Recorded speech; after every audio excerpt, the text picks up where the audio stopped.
All competition में आप सबका स्वागत है। आज हम बिहार सीजीएल यानी बिहार सचिवालय का सेट नंबर 6 लेकर के आए हैं, जो कि एडिटोरिया का है। शुरू से लेकर अंत तक ज़रूर देखिएगा, क्योंकि हम क्वेश्चन के साथ साथ डिस्कशन भी करवाएंगे। चलिए तो प्रश्न नंबर 1 शुरू करते हैं। देखिए, को कह रहा है कि हाल ही में ऑस्ट्रेलिया के नए प्रधानमंत्री के रूप में किसे नियुक्त किया गया है। तो एंथनी अल्बनीज़ को नियुक्त किया गया है। किसके स्थान पे? तो पहले स्कॉट मॉरिसन थे, उनके स्थान पे एंथनी अल्बनीज़ को नियुक्त किया गया है। नेक्स्ट क्वेश्चन है हमारा कि हाल ही में ईज ऑफ डूइंग बिजनेस नामक रिपोर्ट को जारी नहीं किए जाने का फैसला किया गया है। ईज ऑफ डूइंग बिजनेस नामक रिपोर्ट है, उसको जारी नहीं किए जाने का फैसला किया है। तो इसे पहले कौन जारी करता था? ठीक है, तो इसे पहले कौन जारी करता था, याद रखिएगा। सॉरी, जब फैसला किया गया है इसे रिपोर्ट को पहले कौन किस संस्था के द्वारा? तो विश्व बैंक के द्वारा ये जारी किया जाता था। नेक्स्ट क्वेश्चन है हमारा कि निम्न में से किसे प्रारक्षित मुद्रा या आधार मुद्रा, बेस मुद्रा या रिजर्व मुद्रा जो है किसे कहा जाता है? तो किसे कहा जाता है? तो M0 को कहा जाता है।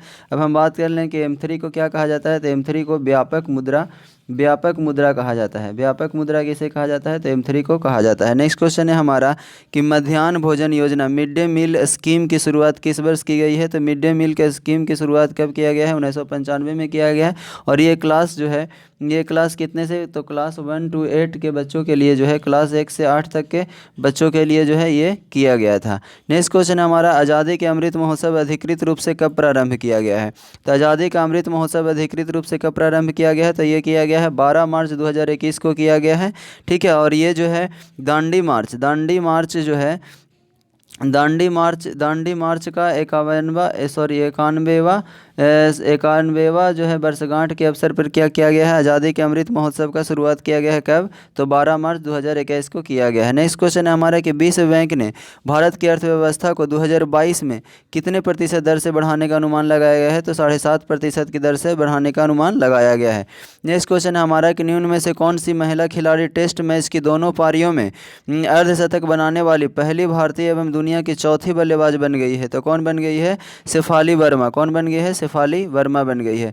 नेक्स्ट क्वेश्चन है कि हाल ही में किस अफ्रीकी देश में 1098 कैरेट के दुनिया के तीसरे सबसे बड़े डायमंड की खोज की गई है? तो वो कौन सा देश है? तो वो है बोत्सवाना में किया गया है। नेक्स्ट क्वेश्चन है कि भारत का पहला कौन सा केंद्र शासित प्रदेश है जिसे क्या किया गया है? टीबी मुक्त घोषित किया गया है। तो ये है चंडीगढ़ है। और अगर हम बात कर लें यहाँ पे एक बात और ध्यान रखिएगा कि जम्मू कश्मीर का जो है बाडगाम जिला जो है, जम्मू कश्मीर का कौन सा जिला? तो बाडगाम जिला है, वो भी क्या हुआ है कि टीबी मुक्त घोषित किया गया है। ठीक है, नेक्स्ट क्वेश्चन है हमारे कि निम्न में से किस राज्य ने जहां वोट वहां वैक्सीनेशन अभियान की शुरुआत किया है? तो किसने किया है? दिल्ली सरकार ने किया है। नेक्स्ट क्वेश्चन है हमारा कि भारत सरकार ने किस समिति की सिफारिश पर लोकसभा और राज्यसभा टीवी चैनल को विलय किया गया है? तो कि कौन से किसके? तो सूर्य प्रकाश समिति की सिफारिश पर किया गया है। और एक बात और ध्यान रखिएगा जो बार बार पूछा जाता है कि लोकसभा टीवी और राज्यसभा टीवी चैनल को विलय करके नाम इसका क्या दिया गया है? तो इसका नाम दिया गया है संसद टीवी। क्या नाम दिया गया है? संसद टीवी। नेक्स्ट क्वेश्चन है हमारा कि विश्व शरणार्थी दिवस निम्न में से किस दिन मनाया जाता है? तो विश्व शरणार्थी दिवस जो है 20 जून को मनाया जाता है। नेक्स्ट क्वेश्चन है कि निम्न में से किस अंतर्राष्ट्रीय बॉक्सर एवं 1998 एशियाई खेलों के स्वर्ण पदक विजेता का निधन हो गया है? तो किनका निधन हो गया है? तो डिंको सिंह का क्या हो गया है? निधन हो गया है। नेक्स्ट क्वेश्चन है कि भारत और बांग्लादेश के मध्य स्थित मैत्री सेतु का निर्माण किस नदी पर किया गया है? तो किस नदी पे? फेनी नदी पे किया गया है। अगर हम लंबाई की बात करें तो इसका लंबाई कितना है? तो 1.9 किलोमीटर क्या है इसकी लंबाई है। किसकी? तो मैत्री सेतु की। नेक्स्ट क्वेश्चन है हमारा कि किस समूह के पौधों को आमतौर पर शैवाल कहा जाता है? तो ये जो है थैलोफाइटा समूह के जो पौधे होते हैं उसे आमतौर पर क्या कहा जाता है? तो उसे आमतौर पर शैवाल कहे जाते हैं। नेक्स्ट क्वेश्चन है हमारा, देखिए नेक्स्ट क्वेश्चन है कि मानव पाचन तंत्र में पीत रस का स्राव होता है। तो कहाँ से स्राव होता है? ये पीत रस का स्राव कहाँ से होता है? तो ये यकृत से होता है। ठीक है, अब हम देख लेते हैं कि जो पीत रस स्राव होता है वो तो पीत रस का pH वैल्यू कितना होता है? तो 7.7 होता है। नेक्स्ट क्वेश्चन है हमारा कि निम्नलिखित में से कौन सा मानव में पुरुष जनन प्रणाली का हिस्सा नहीं है? तो पुरुष जनन प्रणाली का हिस्सा कौन नहीं है? तो अंडाशय नहीं है। ठीक है, बाकी सभी जो दिए गए हैं वो पुरुष जनन प्रणाली का ही हिस्सा है। नेक्स्ट क्वेश्चन है हमारा कि एक व्यक्ति में तंत्रिका कोशिका की लंबाई होती है तो तंत्रिका कोशिका की लंबाई कितनी होती है, 100 मीटर होती है, 100 सेंटीमीटर होती है, यानी कि 1 मीटर के बराबर होती है। ठीक है, नेक्स्ट क्वेश्चन है हमारा कि निम्नलिखित में से किसे मास्टर ग्रंथि के रूप में जाना जाता है। तो मास्टर ग्रंथि के रूप में किसे जाना जाता है, तो पीयूष ग्रंथि को, पीयूष ग्रंथि को मास्टर ग्रंथि के रूप में जाना जाता है। अगर हम बात कर लेते हैं पीयूष ग्रंथि की, तो इसका वजन जो है लगभग 0.6 ग्राम के आसपास होता है। ठीक है, नेक्स्ट क्वेश्चन है हमारा कि रुधिर में किसकी मात्रा अधिक होने पर मधुमेह हो जाता है। तो देखिए, रुधिर में किसकी मात्रा अधिक होने पे मधुमेह हो जाता है। तो अधिक होने पर किसका, तो ये याद रखना है कि ग्लूकोज की मात्रा अगर अधिक हो जाती है तो क्या हो जाता है, मधुमेह हो जाता है। एक इंसुलिन से पूछा जाता है क्वेश्चन इसी में कि इंसुलिन की कमी से क्या होता है। तो इंसुलिन अगर कमी हो जाए तब भी क्या हो जाएगा, मधुमेह हो जाता है। इंसुलिन की कमी से क्या होगा, मधुमेह हो जाएगा। अगर ज़्यादा हो जाता है, इंसुलिन की मात्रा अगर शरीर में बढ़ गया तो कौन सा रोग होता है, तो इसको हम कहते हैं हाइपोग्लाइसीमिया। क्या कहते हैं, हाइपोग्लाइसीमिया। क्या कहते हैं, हाइपोग्लाइसीमिया। याद रखिएगा कि अगर मान लिया जाए आपके शरीर में इंसुलिन की मात्रा क्या हो गया, बढ़ गया, तो कौन सा रोग होगा, हाइपोग्लाइसीमिया। और कमी हो गया तो कौन सा होगा, मधुमेह होगा। लेकिन यहाँ पे दिया हुआ है रुधिर की मात्रा, रुधिर में किसकी मात्रा अधिक होने पर मधुमेह हो जाता है। तो यहाँ पे इंसुलिन तो नहीं दिया हुआ है यहाँ पे, तो क्या होगा आंसर, ग्लूकोज होगा। नेक्स्ट क्वेश्चन है हमारा कि अर्धसूत्री विभाजन का खोज सर्वप्रथम किसने किया है। तो अर्धसूत्री विभाजन का सर्वप्रथम खोज किसने किया है, तो खोज किया है बीजमैन। किसने किया है, बीजमैन। नेक्स्ट क्वेश्चन है हमारा कि एल्फा नामक विष निम्न में से किससे बनते हैं। एल्फा नामक जो विष हैं वो निम्न में से किससे बनते हैं। तो एल्फा नामक विष जो है वो कवक से बनता है। कवक से होने वाले प्रमुख रोग याद रखिएगा, जैसे एथलीट फुट हो गया, दाद, गंजापन, ये सब सभी के हैं कवक से होने वाले प्रमुख रोग है। निम्न में से किस हार्मोन को दुग्धजन हार्मोन कहते हैं। तो दुग्धजन हार्मोन किसे कहते हैं, एलटीएस को कहते हैं। इसी को हम क्या बोलते हैं, लैक्टोजेनिक हार्मोन। ठीक है, नेक्स्ट क्वेश्चन है हमारा कि श्वसन से संबंध में कौन सा कथन सत्य है। तो श्वसन के संबंध में कौन सा कथन सत्य है, ये आपको देखना है। कह रहा है श्वसन एक अपचायी क्रिया होती है, यानी कैटाबोलिज प्रोसेस होता है। ठीक है, तो ये क्या है हमारा, ये सही है। नेक्स्ट क्वेश्चन है, नेक्स्ट स्टेटमेंट है कि श्वसन का नियंत्रण मस्तिष्क के मेंडुला एवोगोटा भाग से किया जाता है। तो ये भी हमारा क्या है, सही है। कह रहा है श्वसन एक उपापचयी क्रिया है, तो मेटाबॉलिज्म प्रोसेस है, तो नहीं, श्वसन क्या है, कैटाबोलिक प्रोसेस है। तो यहाँ पे क्या हो जाएगा, 1 और 2 क्या है, सही है। नेक्स्ट क्वेश्चन है हमारा कि स्थिर या गति अवस्था में परिवर्तन का प्रतिरोध करने का एक वस्तु की प्रवृत्ति कहा जाता है। तो क्या कहा जाता है, जब स्थिर या गतिज अवस्था में परिवर्तन का प्रतिरोध करता है तो उसे हम क्या कहते हैं, जड़त्व कहते हैं। ठीक है, जिसको इनर्शिया बोलते हैं। नेक्स्ट क्वेश्चन है हमारा कि 1 पिकोमीटर के बराबर होता है।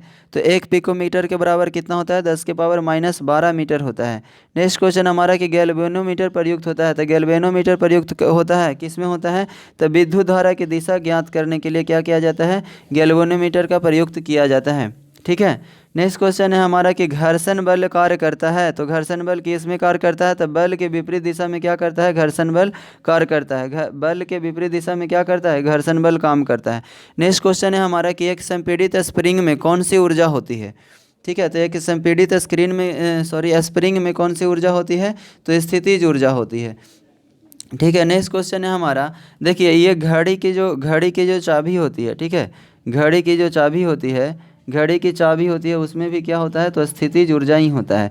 नेक्स्ट क्वेश्चन है हमारा कि एक गेंद को, देखिए यहाँ पे एक न्यूमेरिकल है, ध्यान से देखिएगा। कह रहा है एक गेंद को 20 मीटर पर सेकंड के वेग से एक साथ ऊर्ध्वाधर फेंका जाता है, तो 3 सेकंड बाद उसके विस्थापन का मान क्या होगा। देखिए, तो यहाँ पे जो 20 मीटर पर सेकंड दिया हुआ है, यू का वैल्यू दिया हुआ है कितना है, 20 मीटर पर सेकंड। ठीक है, यहाँ पे तो टाइम जो दिया हुआ है वो कितना है, 3 सेकंड दिया हुआ है। ठीक है, और यहाँ पे दिया हुआ है कितना, जी का वैल्यू कितना दिया हुआ है, तो 10 मीटर पर सेकंड दिया हुआ है। अब हम यहाँ पे एक फार्मूला लगा देते हैं कि S बराबर यू टी प्लस S बराबर यू टी, और देखिए ऊपर फेंका यहाँ पे देख लीजिए, यहाँ पे क्या किया जा रहा है कि ऊपर फेंका जा रहा है, तो यहाँ पे क्या हो जाएगा, माइनस। ठीक है, तो यहाँ पे क्या होगा, माइनस हो जाएगा। चलिए, तो U T minus half G T square हो जाएगा। ठीक है, अब यहाँ पे वैल्यू पुट कर दीजिए, यहाँ पे 20 आप रखिए, यू के जगह पे 20 और टी गुना 3 हो गया, माइनस। ठीक है, 1/10 गुने 3 हो गया। ठीक है, तो यहाँ पे क्या हो जाएगा, 5, यहाँ पे आ गया 15 और 30, तो 30 यानी कि यह कितना आ गया, तो 15 मीटर आ जाएगा। ठीक है, आपको 15 मीटर आ जाएगा। नेक्स्ट ध्यान रखिएगा। इसी तरीके से नेक्स्ट क्वेश्चन है हमारा कि निम्नलिखित में से कौन सा घटक एक चालक के प्रतिरोध को प्रभावित नहीं करता है। ठीक है। तो चालक के प्रतिरोध को कौन प्रभावित नहीं करता है, तो कौन सा प्रभावित नहीं करता, तो दबाव जो है चालक के प्रतिरोध को प्रभावित नहीं कर, ठीक है।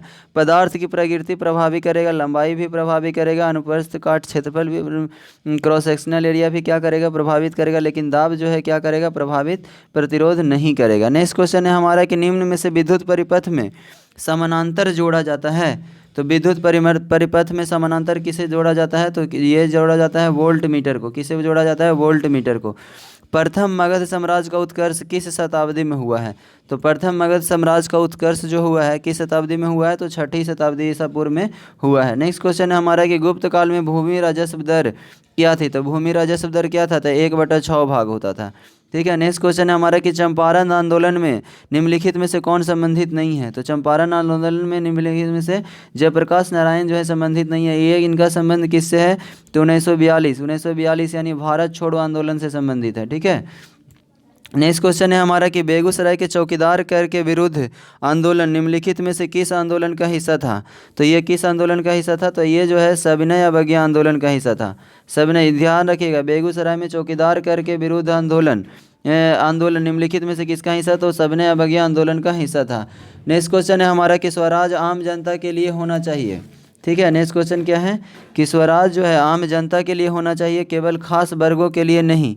यह कथन किनका है, तो यह कथन जो है हमारा किनका है, सी गोपालाचारी जी का है, ठीक है। नेक्स्ट क्वेश्चन है कि अगस्त 1932 ईस्वी में रैमजे मैकडोनाल्ड के सांप्रदायिक पंचाट के द्वारा पहली बार निम्न में से किसके लिए एक पृथक निर्वाचक समूह बनाया गया था, तो किन के लिए बनाया गया था, तो ये अछूतों के लिए बनाया गया था।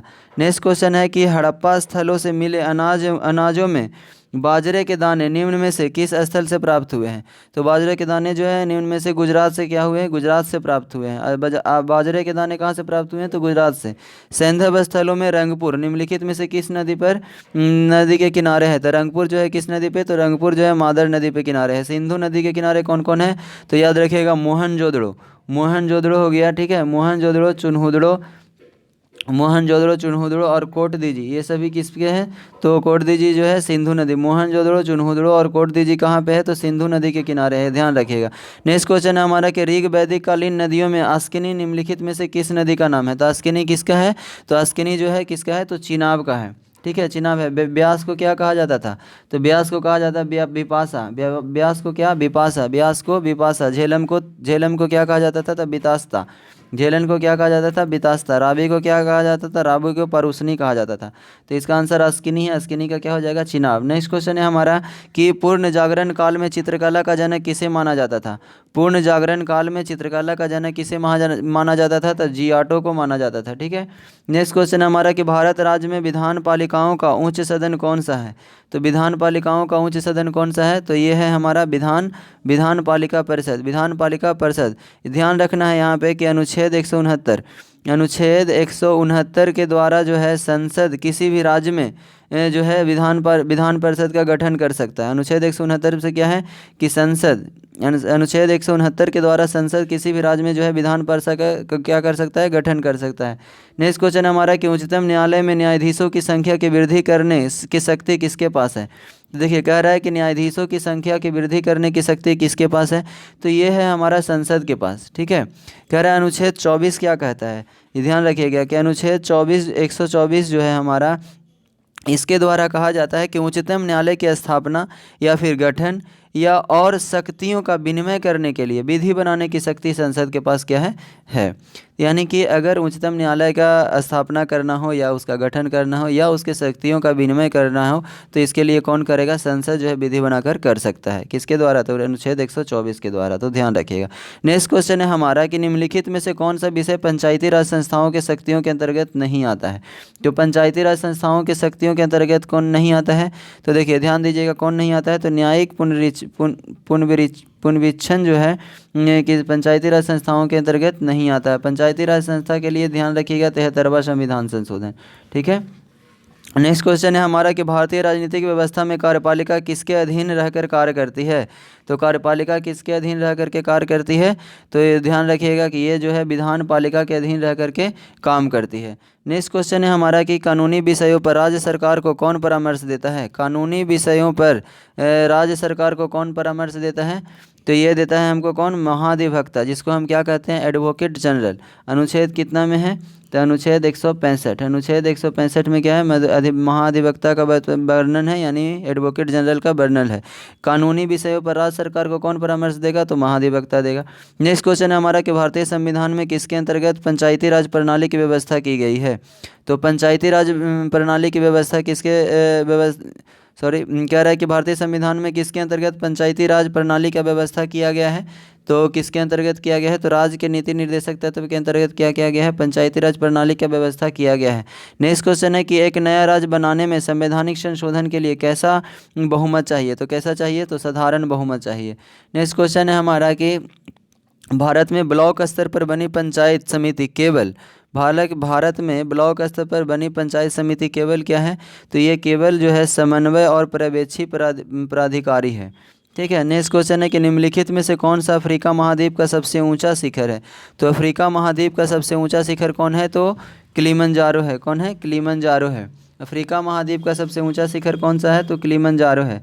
नेक्स्ट क्वेश्चन है हमारा कि निम्नलिखित में से कौन जो है बाल्कन राज्यों में शामिल नहीं है। तो बाल्कन राज्यों में शामिल कौन नहीं है, तो बाल्कन राज्यों में इटली शामिल नहीं है। नेक्स्ट क्वेश्चन क्या है, देखिए नेक्स्ट क्वेश्चन है कि जब द्रवित मैग्मा ठंडा होकर ठोस बन जाता है, ठीक है, जब द्रवित मैग्मा जो है ठंडा होकर ठोस हो जाता है, तब इस प्रकार बने शैल को क्या कहते हैं।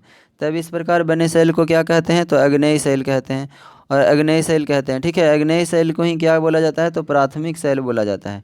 आग्नेय शैल को क्या बोला जाता है, तो प्राथमिक शैल भी बोला जाता है। तो इस बात को भी ध्यान रखिएगा। चलिए नेक्स्ट क्वेश्चन है हमारा कि बृहत ज्वार आने की सही स्थिति क्या है। तो बृहत ज्वार आने के लिए हमेशा जब भी आपको कहे कि बृहत ज्वार आने के लिए सही स्थिति क्या है, तो जितने सूर्य, चंद्रमा और पृथ्वी को क्या करना है, एक सीध में हो जाते हैं। ठीक है। सूर्य, चंद्रमा और पृथ्वी क्या हो जाते हैं, एक सीध में हो जाते हैं। नेक्स्ट क्वेश्चन हमारा कि मौसम से संबंधित सभी घटनाएं जैसे वर्षा, कोहरा एवं ओला वर्षा वायुमंडल के किस परत में होती है। तो जितने भी मौसमी घटनाएं जो होती हैं वो किस में होते हैं, क्षोभ मंडल में होती है। ठीक है। किस में होती है, क्षोभ मंडल में होती है। प्रेरी घास का मैदान संबंधित है।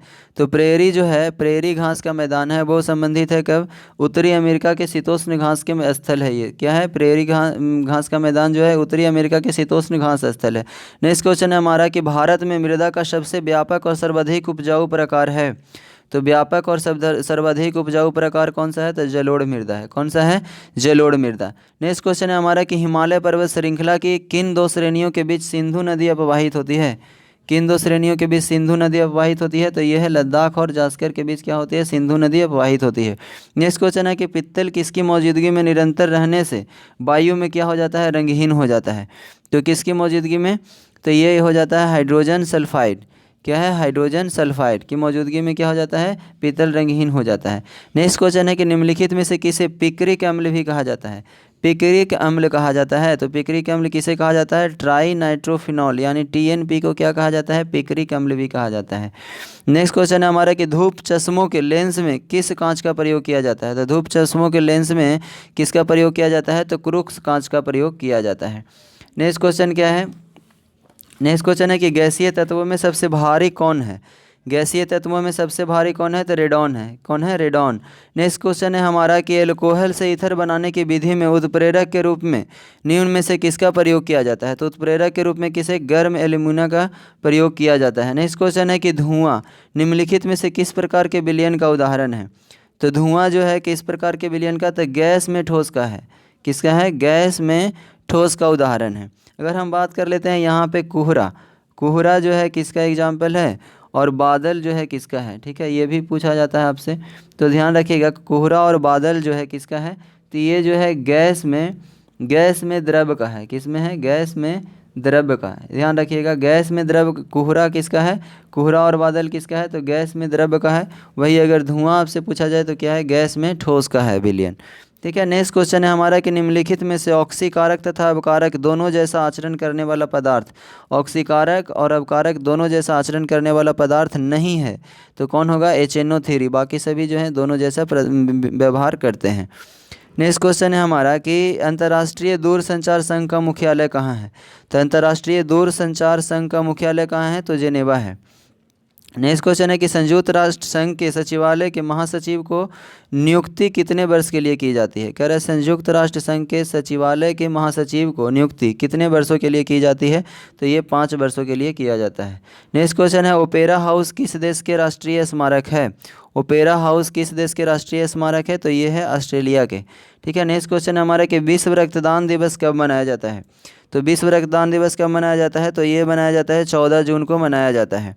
ठीक है। अब हम देख लेते हैं 21 जून को क्या मनाया जाता है, तो ये मनाया जाता है अंतर्राष्ट्रीय योग दिवस।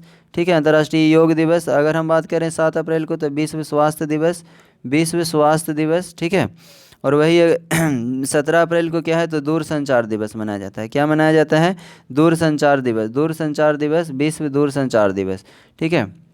तो याद रखना। नेक्स्ट क्वेश्चन है हमारा कि निम्नलिखित में से कौन सितार वादक, सितार वाद्य यंत्र वादक से संबंधित है। तो सितार वाद्य यंत्र वादक से संबंधित कौन है, तो ये है हमारे पंडित रविशंकर जी। कौन है, पंडित रविशंकर क्या है, तो वादयातक जो है सितार से संबंधित है। देख लेते हैं जाकिर हुसैन जो है किससे संबंधित है, तो जाकिर हुसैन तबला से। जाकिर हुसैन किससे, तो तबला से। और वही अमजद अली खां किससे है, तो सरोद से। अमजद अली खां किससे, सरोद से। हरिप्रसाद चौरसिया किससे, तो बांसुरी से। ठीक है, बांसुरी से। तो यहाँ पे आंसर क्या हो जाएगा, सितार का पूछ रहा है, तो पंडित रविशंकर किससे हैं, तो सितार से। नेक्स्ट क्वेश्चन है हमारा कि किस प्रकार के वन प्रदेश को विश्व का फलोद्यान कहते हैं।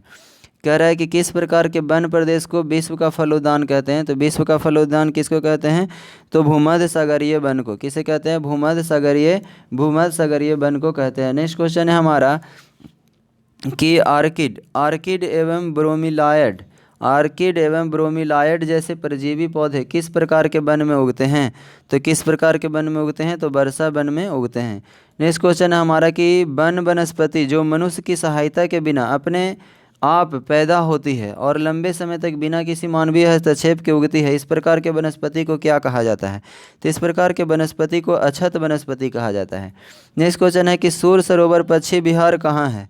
सूर सरोवर पक्षी विहार कहाँ है, तो ये है आगरा में। आज का लास्ट प्रश्न है। उम्मीद करते हैं ये सेशन आपको अच्छा लग रहा होगा, और अच्छा लग रहा होगा तो वीडियो को लाइक सब्सक्राइब और शेयर जरूर करिए।